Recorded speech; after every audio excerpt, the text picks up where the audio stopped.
Nanti di bulan ke-3, 4, 5 sudah mulai pembentukan umbi dan nutrisinya kurang, maka nanti yang terjadi, maka umbinya ya hanya setak segini-segini saja.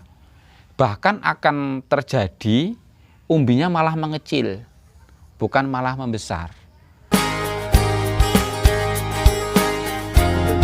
Wah, ini yang 6 kilo itu ya.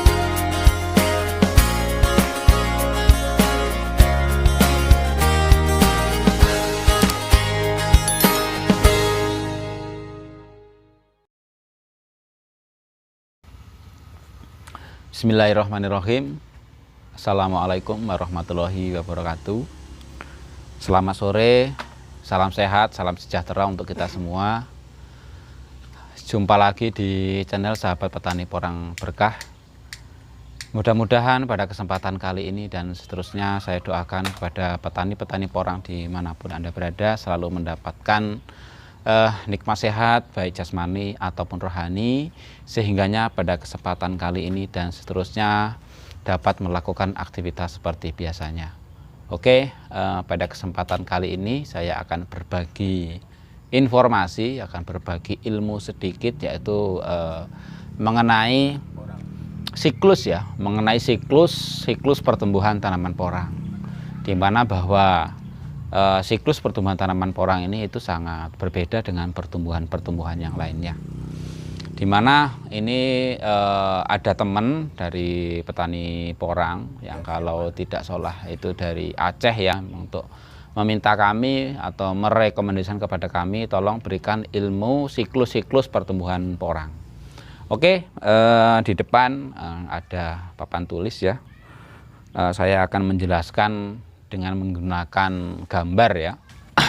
Oke, kita beri judul ya, siklus ya. Siklus pertumbuhan ya, pertumbuhan porang ya, pertumbuhan porang dengan menggunakan bibit umbi ya, dengan menggunakan bibit umbi. Oke. Jadi perlu saya sampaikan, apabila kita tanam porang dengan menggunakan bibit umbi yang dengan ukuran minimal itu up 20, insya Allah dengan perawatan yang maksimal, dengan nutrisi yang maksimal, kemudian dengan olah lahan yang sesuai dengan SOP yang dibutuhkan oleh tanaman porang, insya Allah tanaman porang tidak menunggu harus 2 musim. Insya Allah dalam 1 musim sudah bisa mendapatkan umbi produksi dan sudah bisa dijual di pabrik ya.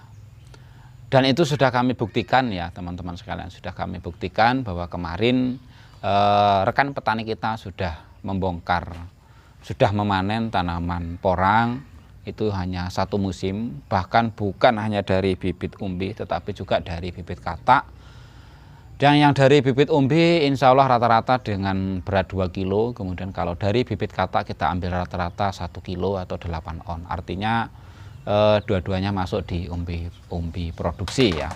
Oke, kita kembali ke judul ya. Jadi gini, kita anggap ini adalah gambar porang ya. Jadi kalau jujur saya pribadi, saya bukan bukan ahli ya, bukan ahli orang yang pandai menggambar. Jadi untuk teman-teman media, untuk teman-teman nanti jangan jangan komentar gambarnya, tetapi tolong ambil ambil ilmunya. Atau kiranya memang ada saya menyampaikan yang salah atau tidak benar ya, silahkan di komen dengan bahasa yang baik ya. Oke, jadi kita anggap ini adalah gambar porang ya teman-teman sekalian ya. Ini adalah gambar porang. Ini adalah gambar porang seperti ini. Ya. Bulat ini kan dengan bibit umbi ya, dengan menggunakan bibit umbi. Oke, ini gambar porang. Ini seperti ini ya. Ini biji kulit luar ini ya, kulit luar Jadi kalau porang itu dia khasnya dia ada namanya di sini ada titiknya di sini ya, titik. Ini agak di tengah ini dia agak apa namanya agak tenggok ya, agak tenggok kayak lumpang ya, kayak lumpang. Nah, ketika kita mau menanam dari bibit umbi, maka lebih baik bibit umbi itu kita karantina dulu, minimal itu 1 bulan lah, minimal ya, minimal 1 bulan, lebih juga lebih baik. Kalau dari dari target waktu tidak ada khasnya ya, tidak ada kepastian untuk waktu harus karantina 2 bulan 3 bulan, tidak ada. Yang penting bagusnya kalau dari bibit umbi atau dari bibit katak itu sebelum kita menanam kita harus menunggu bibit umbi itu sudah mulai tunas. Nah seperti ini ya. Nah, kita sudah. Nah ketika bibit umbi ini sudah mulai tunas, baru ini nanti akan dipindahkan ke lahan, dipindahkan ke lahan pertanian. Kita anggap ini lahan ini ya, ini tanah ya, ini tanah. Nah ini jadi posisi menanam ya, posisi menanamnya seperti ini ya. Nah ini seperti ini posisi menanamnya akan seperti ini. Jadi posisi mata, posisi tunasnya ini sudah di bawah tanah ya, posisi matanya ini sudah di bawah tanah. Ini dalamnya jangan terlalu dalam ya, apalagi kalau ketemu dengan tekstur tanah yang padat atau bantat, itu nanti akan menghambat pertumbuhannya. Ini saran saya kedalaman itu di sekitar 8 sampai 10 cm ya, kedalaman ininya, kedalaman tanam umbinya ya. Nah di usia 1 bulan ya, di usia 1 bulan ini nanti, jadi jangan kaget ya, di usia 1 bulan itu ini belum tumbuh, ini tunas ini belum nongol ke tanah, itu belum. Dia masih proses, namanya proses perkembangan akar. Nah akar itu akan keluar dari sini, ya, bentuk akarnya keluar dari sini.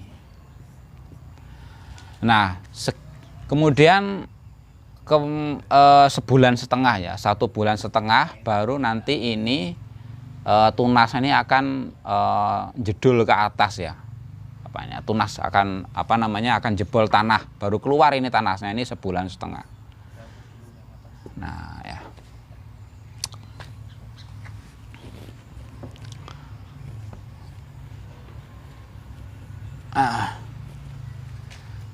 ini tanah ya, permukaannya dia akan jedul ke atas. Ini usia 1 bulan setengah baru dia akan keluar akan keluar tunas.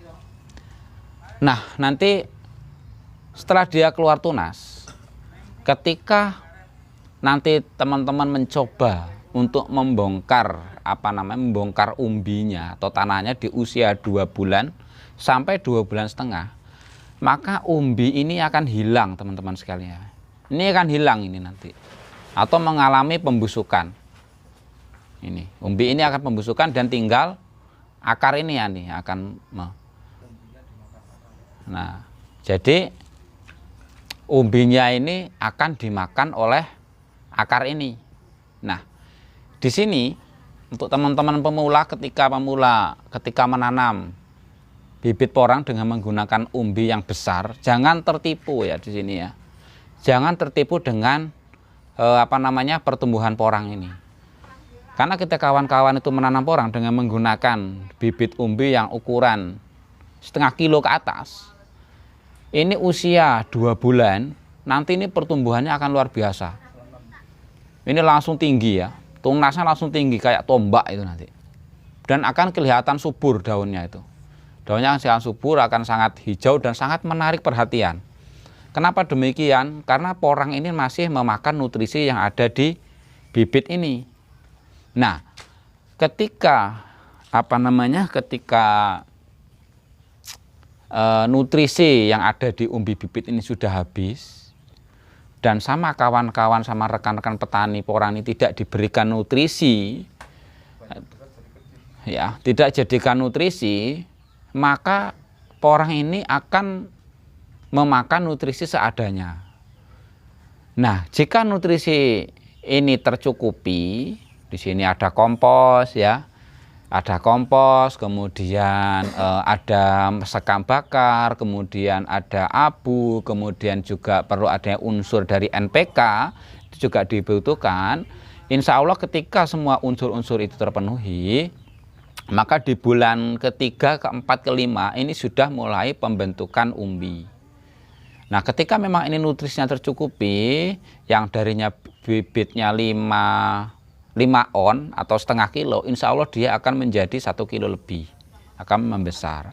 Tetapi sebaliknya, ketika memang teman-teman nanti tanam dari menggunakan bibit umbi besar, dan ternyata nutrisinya tidak tercukupi, mungkin mungkin bisa dikatakan hanya menggunakan kompos yang secukupnya ya.